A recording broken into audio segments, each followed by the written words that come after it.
Kendall. Can we hear first any birthday wishes coming from Mommy and Daddy? Si Daddy. Mommy, in straight English, 150 words per minute.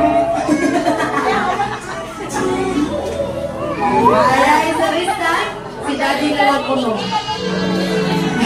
Ay, same na lang daw kung nag-wishes Jollibee o healthy. Same na lang silang Mommy